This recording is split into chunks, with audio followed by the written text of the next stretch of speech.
Se dói o nosso, imagino, da mãe, que tem vontade de que ela tenha tudo que ela merece, e infelizmente não tem condições e fica dependendo da boa vontade dos nossos governantes, né? Eu estou ao vivo com a Maria Maciel, que está inclusive com um advogado, que vai nos tirar algumas dúvidas sobre essas informações que nós trouxemos agora em relação a Camila, né? Maria, o que a gente quer saber é o seguinte, os caminhos que as famílias precisam traçar, fazer, para garantir assistência, inclusive, aos seus filhos. É um momento, se você ficou lá de perto com a Camila e o desespero da mãe por já ver situações terríveis de quase perder a Camilinha por falta de oxigênio, por falta de ar, por conta da adenoide e outros problemas causados pela microcefalia que ela tem. É com você, boa tarde. Boa tarde, Wilson. A gente fica imaginando, né, enquanto mãe, enquanto pai, né, a gente que vê um filho pequeno, tem uma gripezinha e uma dificuldade de respirar, a gente já fica desesperado. Imagine essa mãe, esse pai, né, que vive isso 24 horas por dia, que dorme sobressaltado, né, a todo momento, acordando, vendo se a filha está bem, se não está. No caso da Camila, né, o que foi? A família já foi atrás, fez o pedido, mas isso não aconteceu. Agora, por quê? Será que ela está percorrendo o caminho errado? Isso a gente vai saber agora com o advogado Juliano Pessoa, até para explicar, né? O que essas mães têm que fazer? Não basta pedir? Boa tarde. Boa tarde, Maria. Boa tarde, Wilson, no estúdio e a quem nos assiste. Tarde, de fato, é extremamente comovente, eu diria, a gente ouvir um relato como esse, desesperador e um pedido de socorro, né, na realidade, que ela está fazendo. Veja, Maria, ela fez o caminho correto, que é recorrer às instituições, aos entes federativos para poder pleitear aquele direito que ela tem, né? É importante a gente destacar que é um direito dessa criança ser assistida do ponto de vista de saúde. Isso está lá posto no texto constitucional expressamente. Eu até faria aqui a lembrança de uma frase que se utiliza muito no direito, que é a gente tratar os iguais igualmente e os desiguais desigualmente na medida da sua desigualdade. Uma criança como essa, ela tem necessidades excepcionais. Não há possibilidade do Estado, por exemplo, ou o município, colocá-la em uma fila tradicional, rotineira, com todos os outros pacientes que muitas vezes necessitam de um mesmo procedimento, mas não têm a mesma necessidade de urgência daquele procedimento.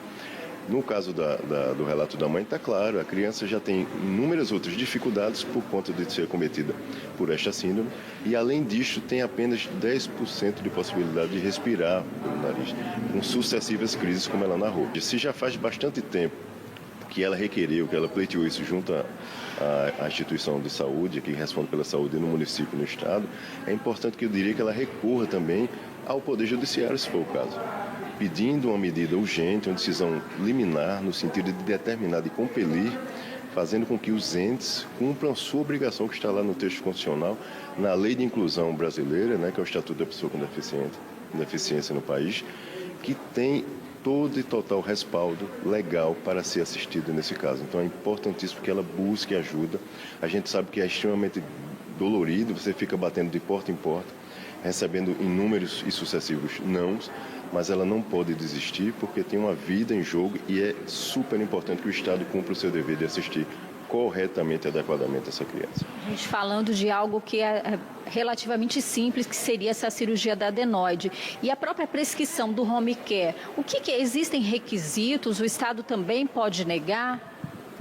Olha só, foi importante você fazer essa ressalva porque, veja, muitas vezes os próprios pais, pela própria dificuldade de manejo dessa criança no dia a dia, eles desejam ter essa assistência de home care. Mas é importante que a gente enfatize que isto é uma prescrição da equipe médica.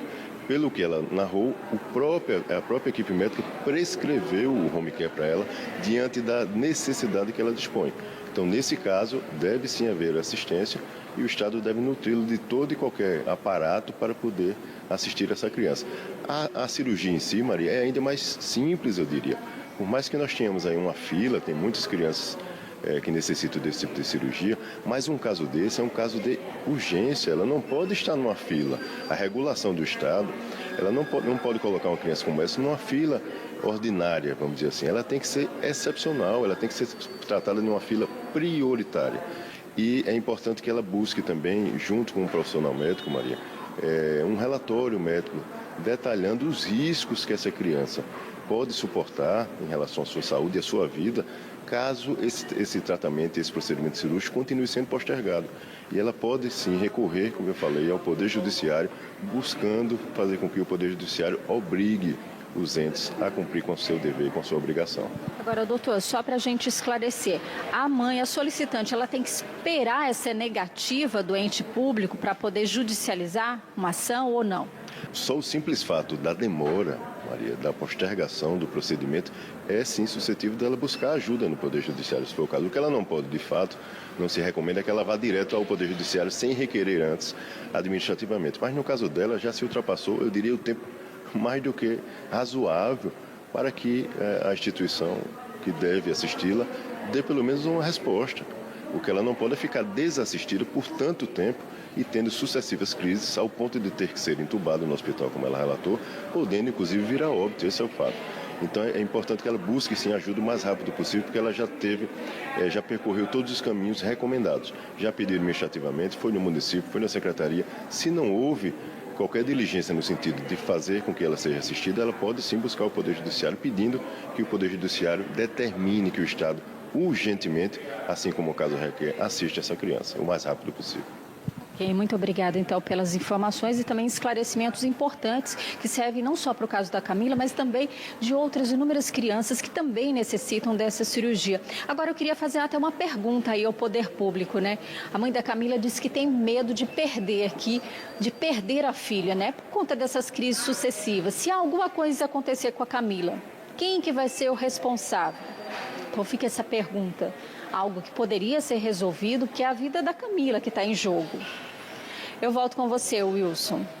Perfeito, Maria, é exatamente isso. Agradeço ao doutor Juliano Pessoa pelas informações extraordinariamente explicativas juridicamente, ele que é um dos feras, inclusive, desse setor, inclusive, mas enfim, é como ele disse, não dá mais para discutir. A menina está numa situação complicadíssima, já tem um problema da microcefalia que causa também vários problemas, a adenoide que fecha, tem 10% que respira pelo nariz, quer dizer, essa menina tem vira-mexe a crises terríveis, agudas, e de que pode ficar roxa, leva a mãe em desespero. Gente, por conta de um home care, o que é que vai precisar? Que a menina morra para que depois vocês falem, nós íamos fazer, já foi. Camila, você não está só não.